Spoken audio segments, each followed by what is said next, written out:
Today on the Morning Edition, we'll take a look at what impacts Alaskans can expect to feel from the government shutdown and how the military and aviation sectors are expected to feel the worst of it.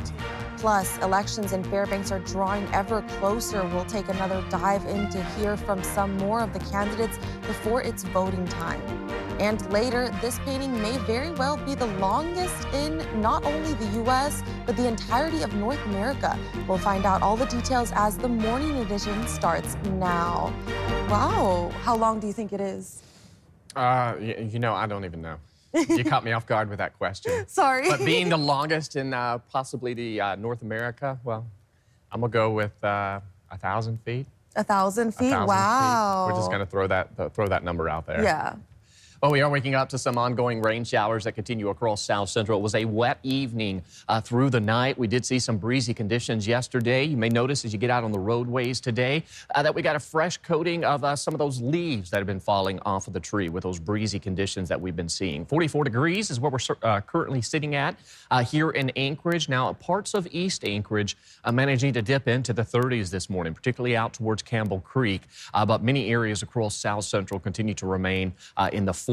With that said, some of the higher elevations of the Chugach Range out towards the Talkeetna Mountains, even as you head through parts of Hatcher Pass, seeing that potential for some light snow accumulation, but largely expecting that rain to continue at the surface. And we're going to see some very heavy rainfall out towards eastern parts of Prince William Sound. This system is exiting off towards the east, so we'll see some lingering morning showers across western fringes of South Central. As that tapers off, we will see the return to some sunshine later this afternoon into the evening. And then into the interior, we're waking up to a wintry mess this morning. We've got some areas of rain, some pockets, some snow that will transition back into some rain through the day as those temperatures warm into the 40s. So that wintry mess will continue through the close of this week. Since midnight, we've seen nearly 6/10 of an inch of rain here in Anchorage, over 1.5 inches out towards Cordova. This is where we could see an additional 1 to 2 inches out towards eastern parts of Prince William Sound, and across western parts of South Central. We'll see an additional 1/10 to 1/4 of an inch of rain looking possible. But be prepared. We're going to continue to hold on to some of that rain. It should lighten up through the afternoon hours, and we'll see that gradual return to some sunshine. Fairly dry for our Friday. But looking ahead into the weekend, we do have more rain that's going to build back in across South Central. So enjoy those sunshine breaks. We'll see later today those temperatures warming back into the lower 50s for some areas. I'll have that 7-day forecast for you coming up. In our top story today on the Morning Edition, while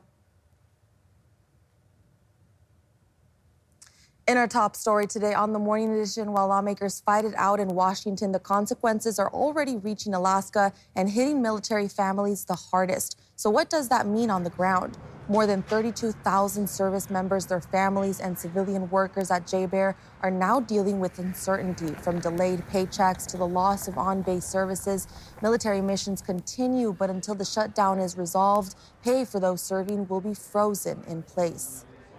Also, Alaska's reliance on air travel means the government shutdown is being felt in unique ways. With more than 80% of the state only accessible by plane, Alaskans depend on the 235 airports across the state. The TSA staffs 19 airports, while federally operated control towers are in Anchorage, Fairbanks, Juneau, and Merrill Field. Other hubs like Bethel, Kenai, King Salmon, and Kodiak rely on contract towers, so operations continue. At Ted Stevens International, flights appeared normal today, even as TSA agents and air traffic controllers continue working without pay. Travelers, including North Slope workers, told us they expect little disruption, though concerns grow if the shutdown stretches on. I don't expect any delays, but I don't know how that's going to affect the rest of us, on all our rotations and everything we do. I don't know. I'm going to be traveling back again, so we'll see how it goes when I come back. I travel quite a bit, so I haven't felt any impact yet at all. TSA is still working. The Social Security is going to get paid. The veterans are going to get paid. We need to cut the fat. And then you don't expect any travel delays today? None at all. You can find the full list, including what's impacted, on our website. A 39-year-old Dillingham man is charged with 3 counts of sexual abuse of a minor. According to charging documents, Anthony Reed has been charged with 3 counts of second-degree sexual abuse of a minor, first-degree misconduct involving a controlled substance, contributing to the delinquency of a minor, and online enticement of a minor. Charging documents say a teen contacted Dillingham police in September to report that between August 2024 and August 2025, Reed had engaged in various inappropriate behaviors, including providing the teen with drugs and alcohol in exchange for sex. We reached out to the Department of Law as well as the Dillingham Police Department for comment and are waiting to hear back. Reed currently has a pre-indictment hearing scheduled for October 7th. And as election day in Fairbanks gets closer, we are paying attention to those who are running for office in contested races in the interior. Let's take a look at a seat on the Fairbanks North Star Borough Assembly where current office holder Mindy O'Neill is not running for re-election. 3 candidates are running for seat C on the Borough Assembly. Garrett Armstrong says he wants to have stronger schools in the borough. Classes have gotten a lot more crowded, that there's not as many after-school programs or resources available, or at older grades, extracurriculars and electives that used to be offered, for example, aren't available. He would also like to work for more assistance for seniors in the community. That is the fastest growing segment of the borough's population, is the 65 and older crowd. I'd also like to work on maintaining borough services.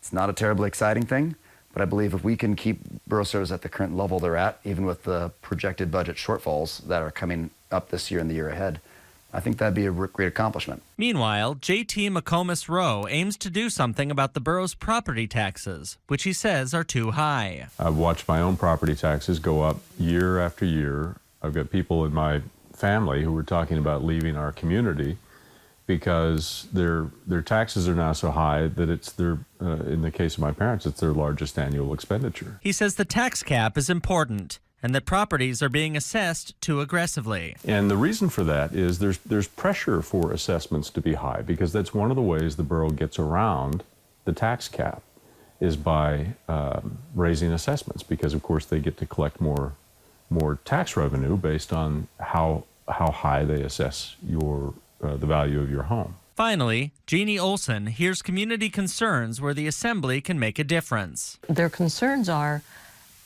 I don't know, I can't find housing that accepts pets. I can't find childcare. I can't make this appointment because I can't leave my kids, or I can't get off work to take care of my dog. I can't get there because I don't have transportation and the bus doesn't go there. Those things we can make differences on. She says deferred maintenance of borough buildings has been ignored for too long. A lot of them are almost at the point of disrepair. So we've got to manage our budget better. I think one of the most important things is to remember that it's the people's money and we need to learn to spend it wisely. Armstrong, McComas Rowe, and Olson will appear on the ballot for all borough residents on Election Day, October 7th. Alex Bengal, Alaska's news source. While temperatures around Anchorage continue to drop, one corner of town got a little more tropical. Joe Allgood joined locals at a celebration as Spenard welcomed the return of an Anchorage icon. As the trees in Anchorage change color, a new tree has sprouted whose colors will never change. Well, sort of. And it's also not really new. Well, we're super excited to see the tree come back up in Spenard. It's been a lot of work for a lot of people, and the story, I don't know all the details of it, but it's quite a story. Quite the story indeed. Beginning in the 1960s, the palm tree greeted guests at the Paradise Inn, standing for nearly 50 years. Later, the owner of the inn was arrested on federal charges, and the property was seized. After bouncing from place to place, the tree was bought by current owner Cindy Berger, who began efforts to refurbish and return the palm tree to its original location. The original building was destroyed, but now the tree is back. I'm beside myself with joy. I love it. Along with many others. Some people are so excited and they're just honking and thumbs up. It's just beautiful to have a little extra color in Alaska, so definitely enjoying having it back. We're back to the Spenard roots, baby. And for those celebrating the tree's return, it's more than just a colorful, kitschy statement piece. When community can get behind creating the energy that drives that community or is the essence of that community, it's a powerful message. Keeping the livelihood, the vibrancy, the colors, the every walk of life that comes through Spenard alive. And so I think just bringing back the things that have been landmarks is super cool. Well, the past president of the Spenard Community Council, Lindsay, came up with the slogan, "It's always sunny in Spenard," and our logo has been the palm tree from the Paradise Inn, and it's always sunny in Spenard. And it is the sunny side of town. You can't deny it. Just look at it any day other than this one. It seems only fitting that the tropical tree make its return on a rainy day. Pretty soon, this rain will turn to snow. A palm tree growing in the middle of snow, only in Spenard. Joe Allgood, Alaska's news source. This next story is a tangled tale, if you will, involving moose. Lauren Maxwell shows us this time of year it's becoming much more common. You may remember this guy. For about a week, we were getting reports of him before we caught up to him. A young bull moose with electrical cords tangled up in its antlers. Had drooping electrical cord wrapped numerous times on both antlers and kind of across his face, and it was definitely affecting his full vision, which was a concern. Not long after we aired our story, Fish and Game found him wandering near West Diamond Boulevard. They were able to dart the moose and carefully remove the cords. Oh, he's a much happier camper now, I'm sure. But there are other moose with similar issues. This is the bull that we caught up to and sedated. Including this one with a bungee cord wrapped around its neck. Fish and Game says it's the time of year when moose are particularly active and prone to get into trouble. It's not a surprise to Geneva Brown. So you were just sitting here? I was just sitting here, enjoying the beautiful scenery. She was relaxing near her Southport condo Tuesday when a huge moose surprised her. And this moose came jumping, very enthusiastic, but didn't even see me, I don't think. She noticed it had something dangling from its antlers. Poor creature. I felt so sorry for it. And yet, I wasn't going to go over there and grab it. Fish and Game says that's a wise decision. They are big, dangerous animals. If you spot a moose in trouble, it's best to let them handle it. Lauren Maxwell, Alaska's news source. Coming up next here on the Morning Edition, Holland America has unveiled their float design for the Macy's Day Parade float, and it honors Alaska's nature and wildlife. Details ahead. Continuing to hold on to some rain showers across South Central, although we will see some sunshine later this afternoon for western fringes. I'll have more on that, but first at sunrise, 8:09 in Anchorage, 7:05 in Juneau. Your full forecast is next. Good morning, Aaron. What is our morning looking like today? Well, we're still holding on to some of that rain across South Central. We're also expected to see some heavy activity as you head out towards areas of Prince William Sound.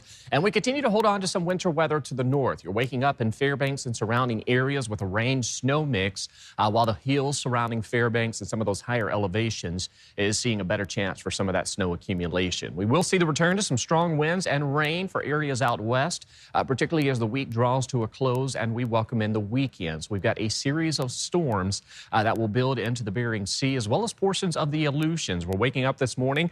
We've got this low that formed out towards the Gulf of Alaska that's keeping rain with us to start off the day. And then you can see out west, we've got another area of low pressure. This is going to reinforce those wet and breezy conditions we've been dealing with for areas out west. And of course, looking at the upper level flow, you notice that we've got somewhat of a drop in this jet stream. We've got a trough that is trying to dig south across the state, but you notice this flow is coming in from the west to the east. So any of the storms that we see out towards the Bering Sea, the Aleutians, even Russia, will ride through the will ride along the periphery of this jet stream. That's going to lead to increasing rain, snow, and more winds for the state as the weekend arrives. We've got those winds this morning, gusting upwards of 35 miles per hour out towards the Aleutians. Here in Anchorage, we did see max winds top out at about 36 miles per hour. While we could still favor some breezy conditions today, most of those winds will taper off, and then we'll see a resurgence of some of those breezy conditions overnight into our Friday. But that rain kind of tapers off across western parts of South Central through the day. Later this afternoon into the evening, areas of eastern Prince William Sound will also see that rain coming to an end. And we're going to see rain steadily building back in across southeast throughout the afternoon and evening hours. And that will carry us into your Friday. Looking to the north, we've got a mixed bag of precip that's going to continue to keep rain and snow in the forecast. Areas of the Alaska range expected to pick up a couple couple of inches of snow accumulation. And then for locations north of the Steese Highway, we'll also see some of that light snow accumulation here over the next couple of days. So be prepared for this wetter weather and, of course, get in that winter state of mind for areas north of the Alaska Range. Fairbanks waking up to some light snow at 32 this morning, as well as Kotzebue. We got 40 degrees in Bethel, 38 in Dillingham. Most of the weather out west is quiet to start off the day, but we will see increasing winds and rain arriving later this afternoon into your Friday. Temperatures this afternoon across South Central warming into the upper 40s to near 50 degrees. You can see that rain gradually tapering off throughout the day. So your morning commute will be on the wet side across South Central. And then as we welcome in mid-morning, early afternoon, we'll see some pockets of some light rain showers across South Central, but most of that activity will taper off. And you can see by late afternoon and early evening, we'll see the return to some sunshine in the forecast. So get outside and enjoy that because we will see the return to some rain as we close out this week and welcome in the weekend. Daily highs still warming into the upper 40s and the lower 50s as overnight lows continue to remain fairly warm as we stay in the lower 40s. You can see that rain, though, arriving Saturday and then carrying us through the early part of next week. All right, thank you, Aaron. Hatcher Pass is closed to vehicles for the season between mile point 17.5 and 20.6, according to the Alaska Department of Transportation and Public Facilities. The closure of the road over the summit was announced on the Alaska DOT and PF Facebook page. The closure occurs regularly over the winter season, and the road usually opens up again in mid to late June, depending on the weather, according to Carolina Zakarvaski, Alaska DOT Public Information Officer. And it's just October, which means it's officially spooky season. But Thanksgiving is lurking just around the corner after that. And one of the longest standing traditions of Thanksgiving is the Macy's Day Parade. Jace Bertrand tells us one company is constructing a special float that's sure to encompass the majesty of the 49th state. Move over, Santa Claus and Snoopy.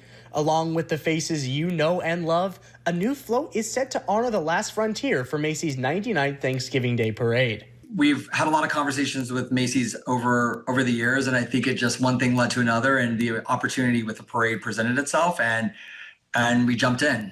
On Wednesday, Holland America unveiled a design for their parade float this year.